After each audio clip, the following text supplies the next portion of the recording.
mikongwe Yahweh Yahweh batela mikombo Yahweh Yahweh benisa mikongwe Yahweh Yahweh batela mikombo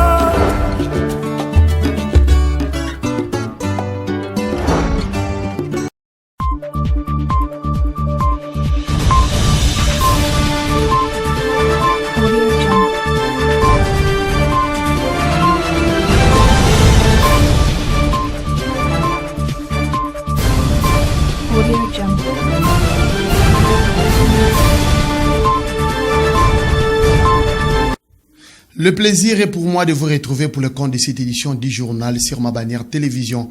Messieurs et dames, bienvenue. Ouvrons cette session d'information. Le gouverneur des provinces, Grace Nkwanga Maswangi Bilulu, a tenu la 5e réunion du Conseil des ministres le vendredi 18 octobre 2024 dans l'une des salles du gouvernorat des provinces. Plusieurs points étaient à l'ordre du jour, notamment les constats sur son itinérance dans le territoire de Songololo, les rapports de la commission mise en place pour étudier les mécanismes pouvant permettre à éviter les embouteillages dans la ville de Matadi.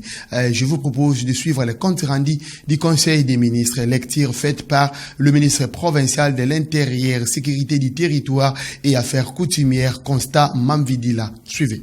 Compte rendu de la réunion ordinaire du Conseil des ministres du gouvernement provincial du Congo central du vendredi 10 octobre 2024.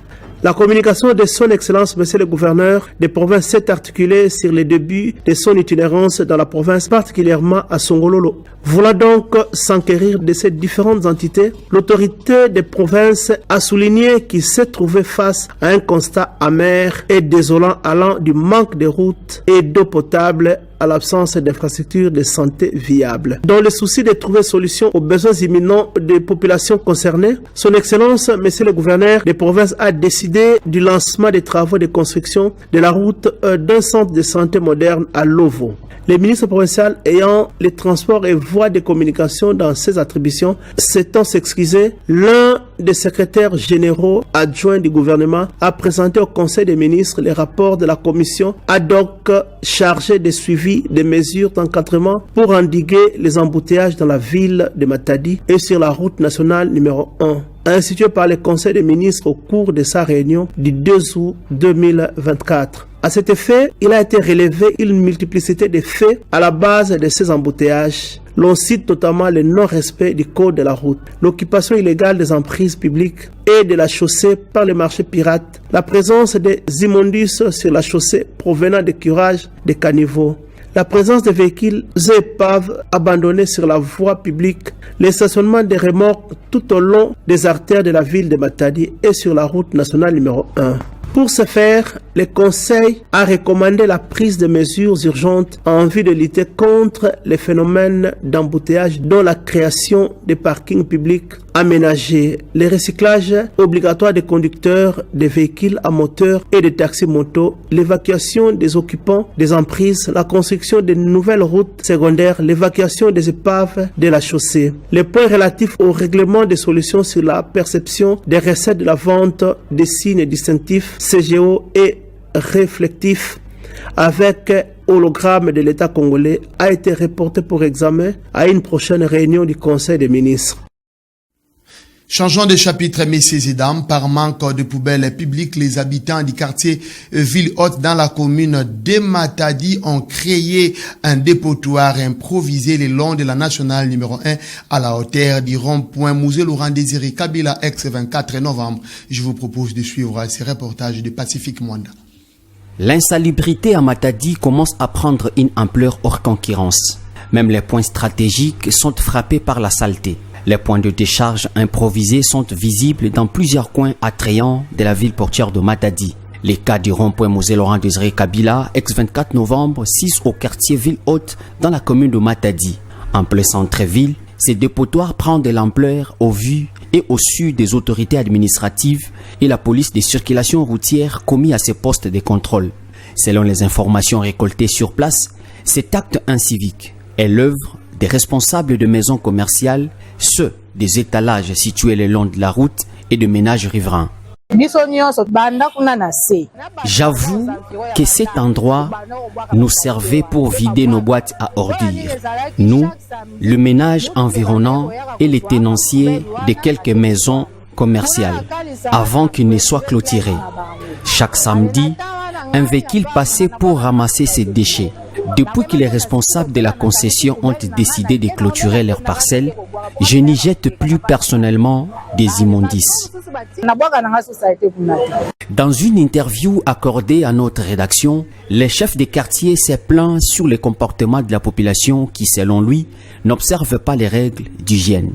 La population est inconsciente parce que c'est eux qui jettent les indices là-bas. Le problème encore, c'est nous, les chefs, qui pouvons évacuer les déchets. Nous n'avons pas les poubelles publiques de l'État dans la ville portuaire de Matadi.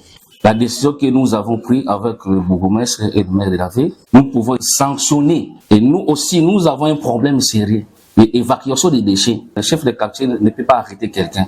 Nous faisons appel au service d'environnement. Rappelons que le bourgmestre de la commune de Matadi avait promis des mesures contraignantes pour lutter contre ces phénomènes. Malheureusement, rien n'est fait jusqu'ici. Il est à signaler que le maire de Matadi, Dominique Nkodiambete, sera l'hôte des députés provinciaux à l'Assemblée provinciale. Il sera auditionné sur la gestion des immondices dans la ville cosmopolite de Matadi.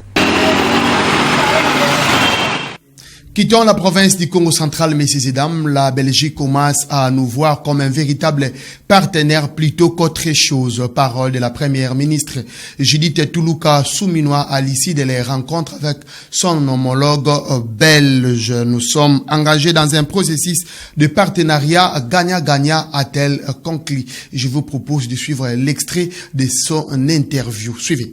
Ça a été juste un échange entre le Premier ministre belge actuel. Vous savez que il y a tout un processus de renouvellement au niveau de la Belgique, mais c'était quand même important lors de mon passage ici en Belgique de pouvoir nous rencontrer, de discuter de nos relations bilatérales entre la République démocratique du Congo et la Belgique, et donc nous avons profité de ce moment pour faire cet échange-là par rapport à tous les enjeux qu'il y a entre nos deux pays. Et je pense que aujourd'hui nous sommes dans une position où la Belgique est en train de nous voir aujourd'hui en tant que partenaire plutôt que autre chose, et nous sommes vraiment dans un processus de partenariat gagnant-gagnant.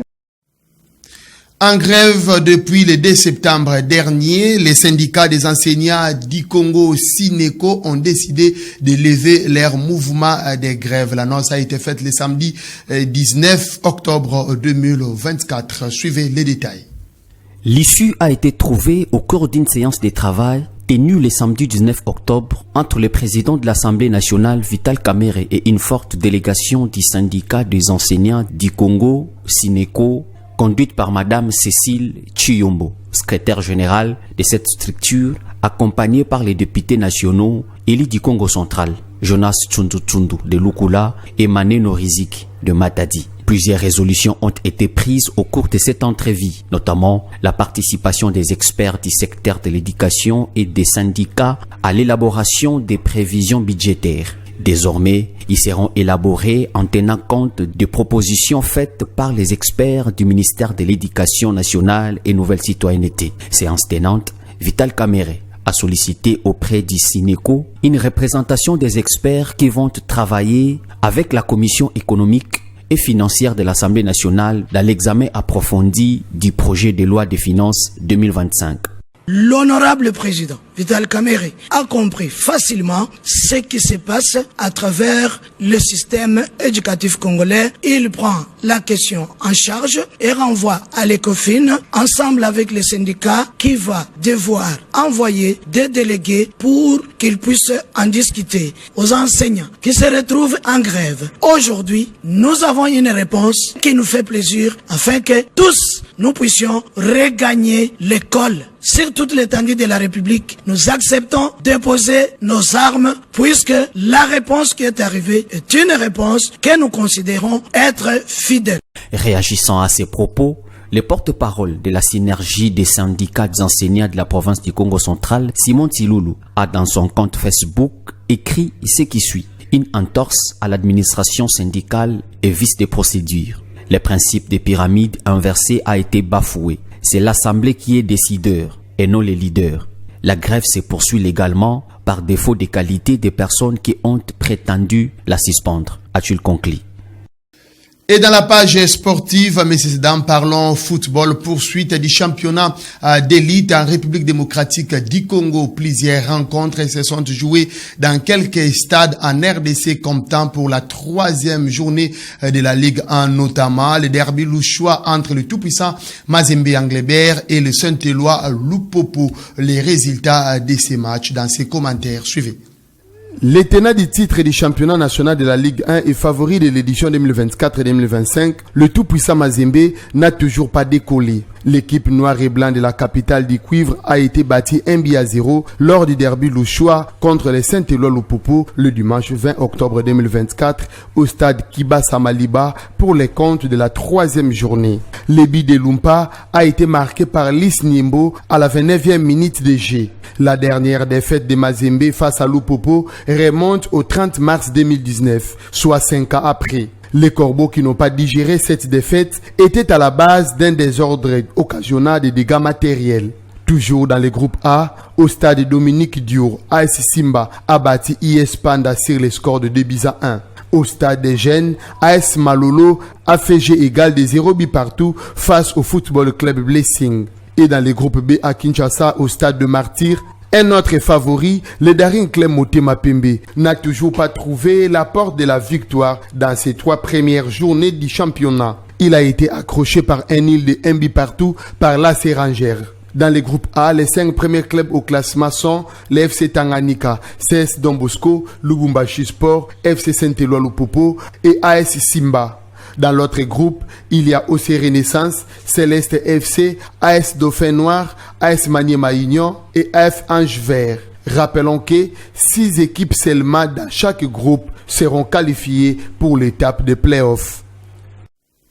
Place à l'information au-delà de nos frontières, messieurs et dames. Au Tchad, le parti Les Transformateurs de l'opposant Succès Mara ne participera pas aux élections législatives et locales du 29 décembre prochain. L'annonce a été faite au cours d'une cérémonie d'hommage aux victimes des manifestations sanglantes du 20 octobre 2022. Suivez ces éléments de nos confrères de TV5 Monde. 2 jours après l'annonce du maintien des élections législatives et locales au 29 décembre, les transformateurs annoncent qu'ils n'y participeront pas.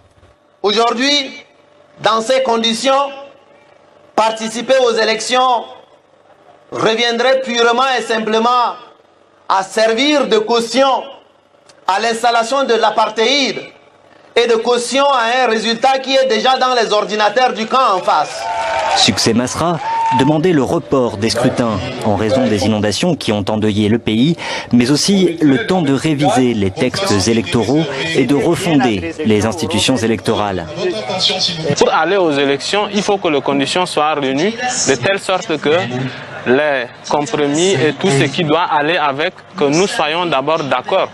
Ces genres d'élections, ce sont des élections truquées d'avance.